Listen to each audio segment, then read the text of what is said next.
எனவே அதை தவிர்த்து மற்ற வேலைப்பாடுகளை செய்து தருகிறோம் என்று ஒப்பந்தம் செய்வாங்களாம். இதிலிருந்தே தெரிய வேணாம் இது மனிதனால் கட்டப்பட்ட ஆலயம் அல்ல, சிவபூத கணங்களால் கட்டப்பட்ட ஆலயம் என்று.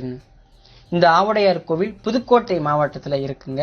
இந்துவா பிறந்த எல்லாருமே, தமிழனா பிறந்த எல்லாருமே, தமிழ்நாட்டில் பிறந்த எல்லாருமே சென்று தரிசிக்க வேண்டிய ஸ்தலம் திருப்பெருந்துறை என்று அழைக்கப்படும்.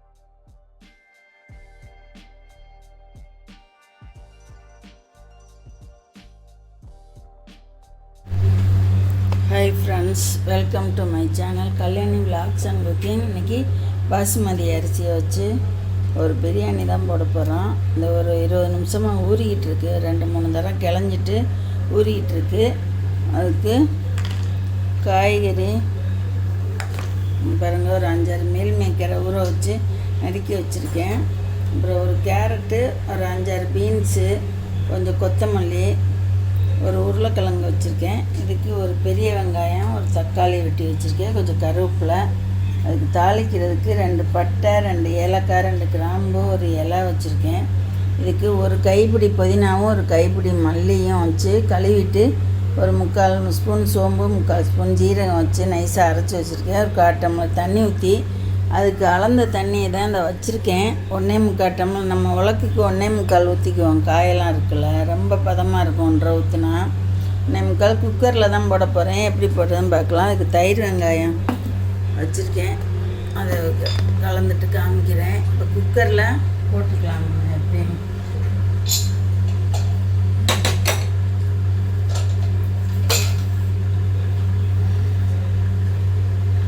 பாருங்க, குக்கரில் ஒரு 4 ஸ்பூன் எண்ணெய் ஊற்றி வச்சுருக்கேன். இப்போ நம்ம எடுத்து வச்சுருக்க பட்டை, ஏலக்காய், கிராம்பு இலையை போட்டுக்கலாம். பொரியட்டும்.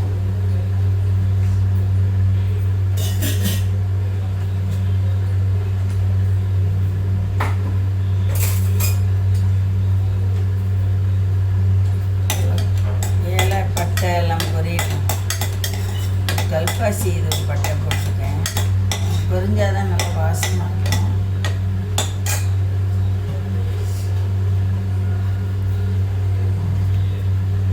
வெங்காயம் தக்காளியை போட்டுக்குவாங்க. பட்டை பொரியுது, இதுதான் எண்ணெயில் பொரியுது.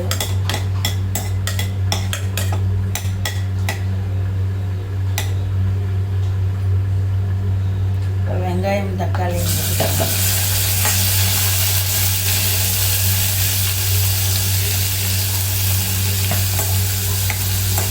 கருவேப்பிலை போட்டுக்கலாம். கொஞ்சம் வதங்கட்டும்.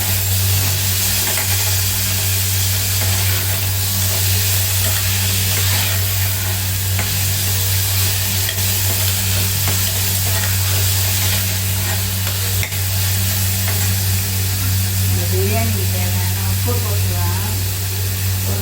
ஒரு ஸ்பூன் போட்டுக்கிறேன், 3/4 ஸ்பூன் உலக்கு தான். வெங்காயம் தக்காளியும் வதங்கிடும். அந்த இது கேரட்டு, பீன்ஸு, மீல் மேக்கர் போட்டுக்கிறேன். ஒரு 5 நிமிஷம் கிண்டிக்கலாம். உருளைக்கிழங்கு போட்டுக்கலாம். காய் நல்லா வேகட்டும் 10 நிமிஷம். அப்புறம் தண்ணி அந்த அரைச்சதை ஊற்றி இஞ்சி பூண்டு பேஸ்ட் போட்டுக்கணும்.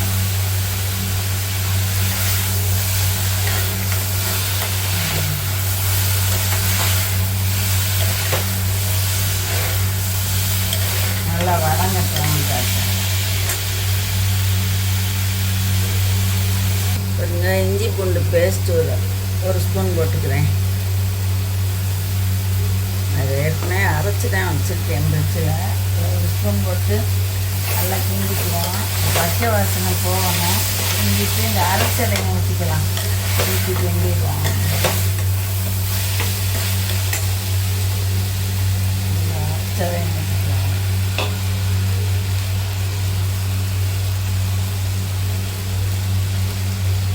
புதினாவை அப்படி முழுசாக போட்டிங்கன்னா தூக்கி எரிஞ்சிடுவாங்க. அப்படி அரைச்சி போட்டிங்கன்னா அதில் இருக்கும், எடுத்து போட முடியாது. அதில் உள்ள சத்துக்களும் சேரும் பிள்ளைகளுக்கு. நான் 1 டம்ளர் அளந்ததில் கொஞ்சமாக ஊற்றி அரைச்சிட்டேன். இதை தான் கழுவி இப்போ ஊற்றிக்கிறேன்.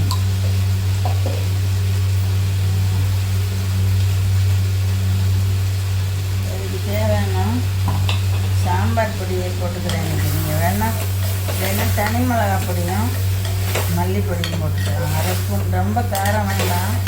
இதை நல்லா வதக்கிக்கங்க. வதக்கிட்டு தண்ணி ஊற்றிக்கலாம். கொஞ்சம் மஞ்சள் பொடி போட்டுக்கிறேன். மஞ்சள் பொடி ஒரு 1/4 ஸ்பூன் போட்டுக்கலாம்.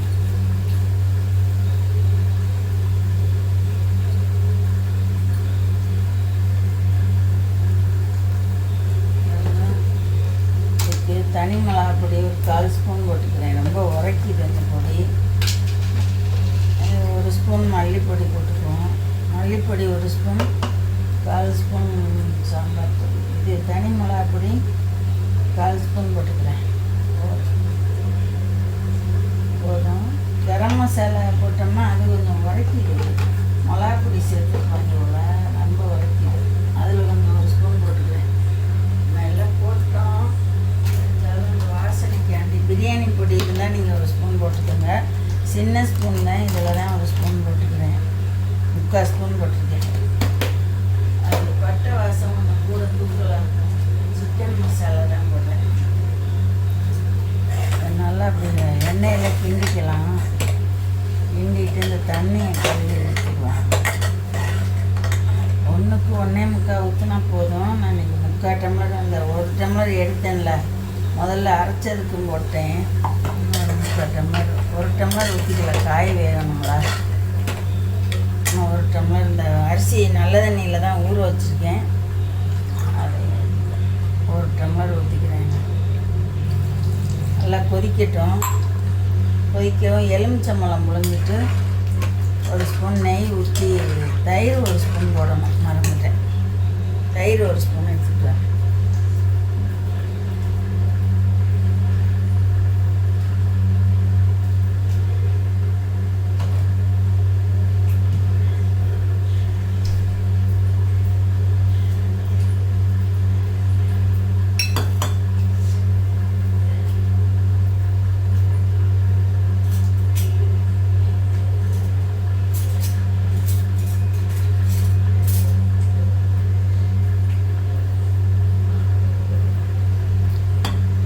தயிர் 1 ஸ்பூன் போட்டுக்கிறேன்.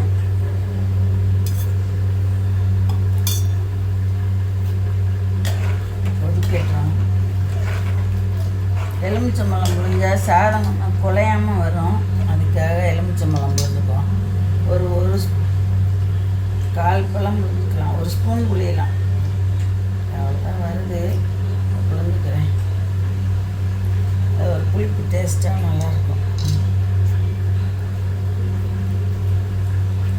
1/2 ஸ்பூனே புழிஞ்சிட்டேன்.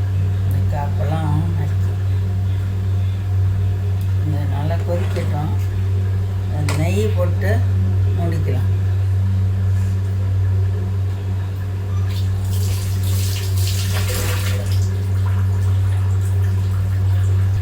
பாருங்க, இதில் நெய் 1 ஸ்பூன் ஊற்றிக்குவோம்.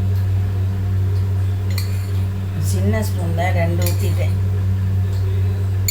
நல்லா கொதி வந்துருச்சு. இப்போ அரிசியை போட்டுக்கலாம். நல்லா கொதிச்சிருச்சு பாருங்கள். அரிசியை தண்ணி இல்லாமல் அள்ளி போட்டுக்குவோம். இது உலக்குங்கிறனால இதில் போடுறேன். நிறைய இல்லைன்னா பெருசில் போட்டுக்குவோம். பத்தாது. தண்ணி அளவாக தானே வைக்கிறோம், அவ்வளோவா வராது. கரெக்டாக இருக்கும்.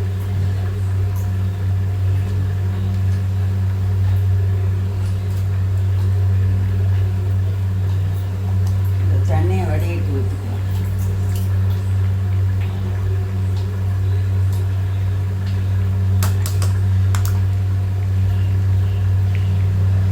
ஊற வச்சா அந்த பிரியாணி அரிசி கொஞ்சம் நீளமாக நல்லாயிருக்கும். சீக்கிரம் வெந்துடும். அதனால் உப்பெல்லாம் போதுமானு பார்த்துக்கோங்க. பத்தாட்டி இப்போ சேர்த்துக்கலாம் காரம், உப்பெல்லாம். எலுமிச்சம்பழம் எல்லாம் போதுமானு பார்த்துக்கோங்க.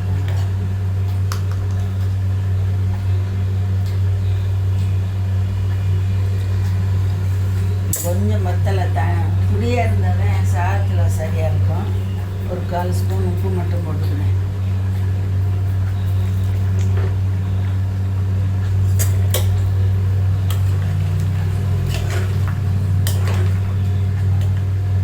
சிம்மில் ஒரு 10 நிமிஷம் வச்சா போதும். நல்லா கொதி வந்துடுச்சு. சிம்மில் 10 நிமிஷம் வச்சுக்கிறேன். நம்ம திறந்து மல்லித்தலை போட்டுக்குவோம்.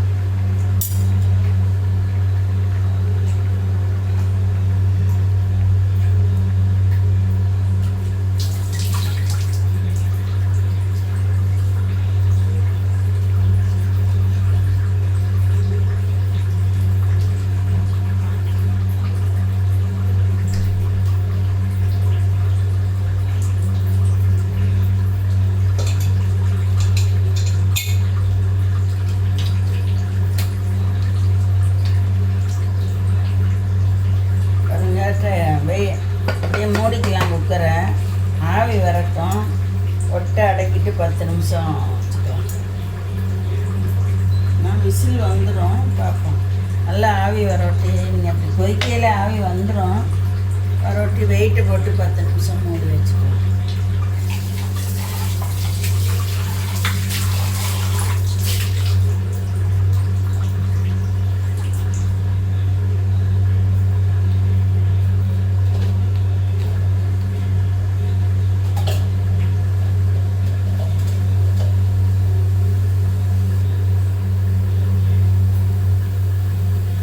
நல்லா வருது. ஒட்டை அடக்கிட்டு வெயிட்டை போட்டுக்குவோம். 10 நிமிஷம் பாருங்கள். 10 நிமிஷம் பார்த்துட்டு அமுத்துறேன்.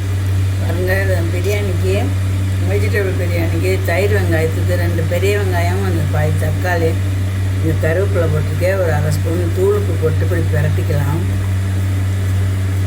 இந்த மாதிரி பிணைஞ்சிட்டு தயிர் ஊற்றிக்க வேண்டியதுதான்.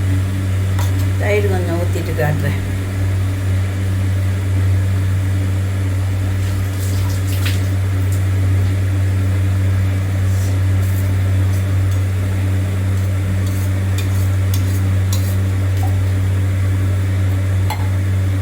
தயிர் ஊற்றிட்டேன். இப்படி பிசைஞ்சு வச்சுக்கலாம்.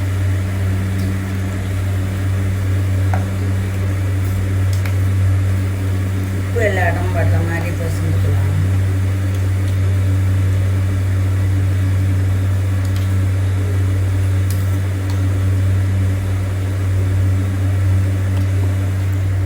தயிர் வெங்காயம் ரெடி ஆயிடுச்சு.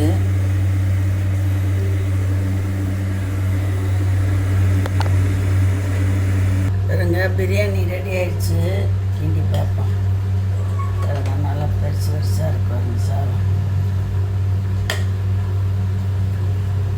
காயெல்லாம் நல்லா ஒரு சோறு பாருங்கள் எவ்வளோ நீளம் இருக்கு.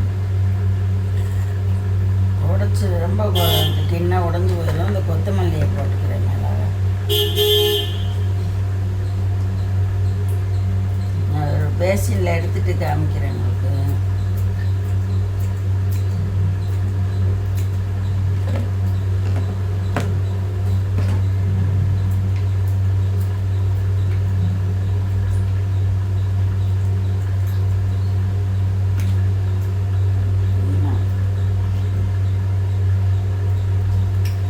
பாருங்கள், இந்த பேசினில் எடுத்துக்கலாம்.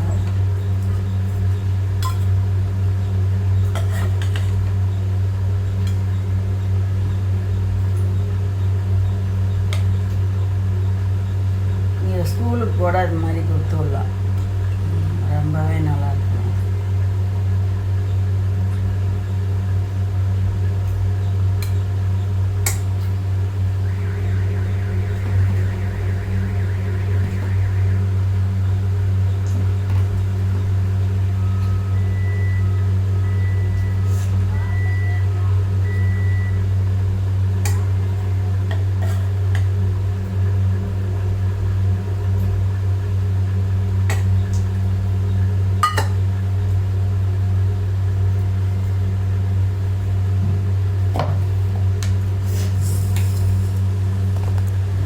பாருங்கள், வெஜிடபிள் பிரியாணி ரெடி ஆயிடுச்சு. இதுக்கு தொட்டுக்கிறதுக்கு ஆனியன் ரைத்தா.